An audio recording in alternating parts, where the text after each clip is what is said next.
The Gospel of Matthew chapter 6 verse 1 to 34, teaching about charity. Make certain you do not perform your religious duty in public so that people will see what you do. If you do these things publicly, you will not have any reward from your Father in heaven. So when you give something to a needy person, do not make a big show of it as the hypocrites do in the houses of worship and on the street. They do it so that people will praise them.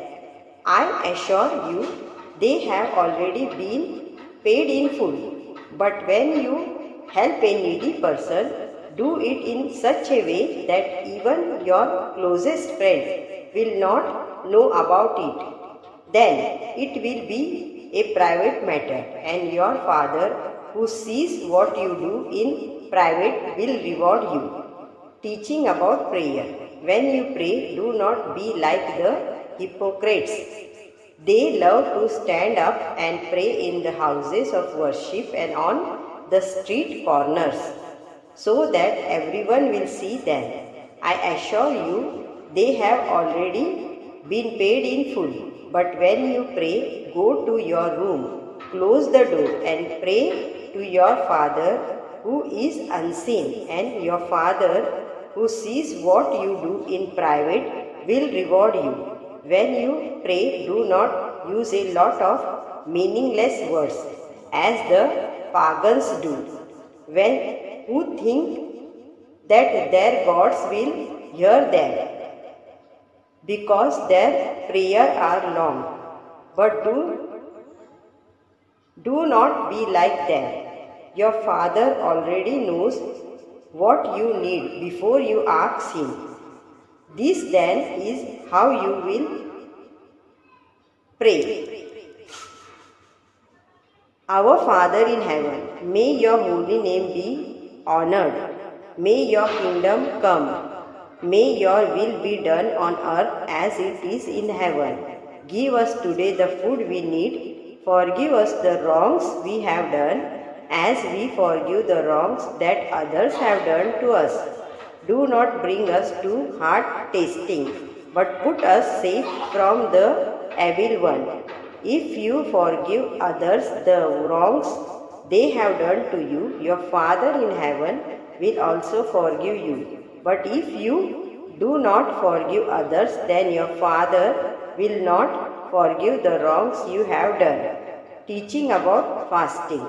And when you fast, do not put on a sad face as the hypocrites do. They neglect their appearance so that everyone will see that they are fasting. I assure you, they have already been paid in full. When you go without food, wash your face and comb your hair, so that others cannot know that you are fasting. Only your Father who is unseen will know, and your Father who sees what you do in private will reward you. Riches in heaven. Do not store up riches for yourself here on earth, where moth and rust destroy and robber break in and steal. Instead, store up riches for yourself in heaven, where moths and rust cannot destroy and robbers cannot break in and steal. For your heart will be always where your riches are. The light of the body. The eyes are like a lamp for the body. If your eyes are sound, your whole body will be full of light. But if your eyes are not good, your body will be in darkness. So if the light in you is darkness, how terribly dark it will be. God and possession. No one can be a slave of two masters. He will hate one and love the other. He will be loyal to one and despise the other. You cannot serve both God and money.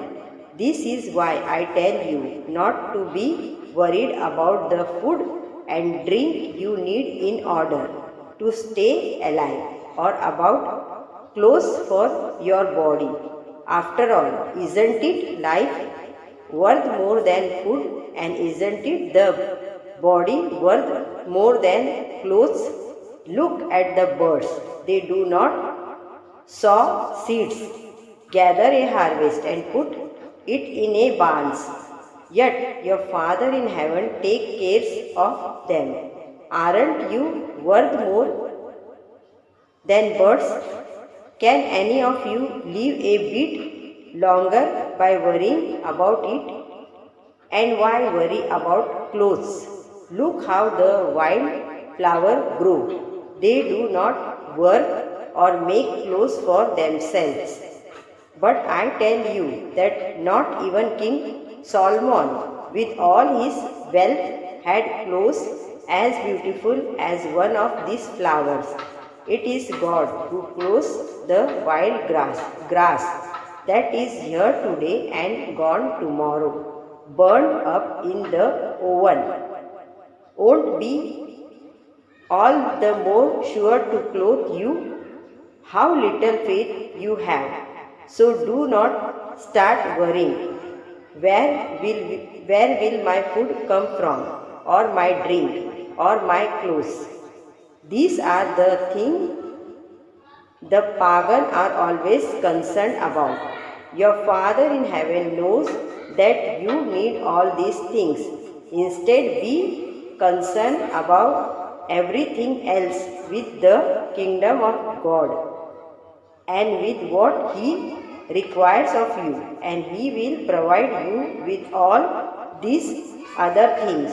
So do not worry about tomorrow. It will have enough worries of its own. There is no need to add to the trouble each day bringing. Amen.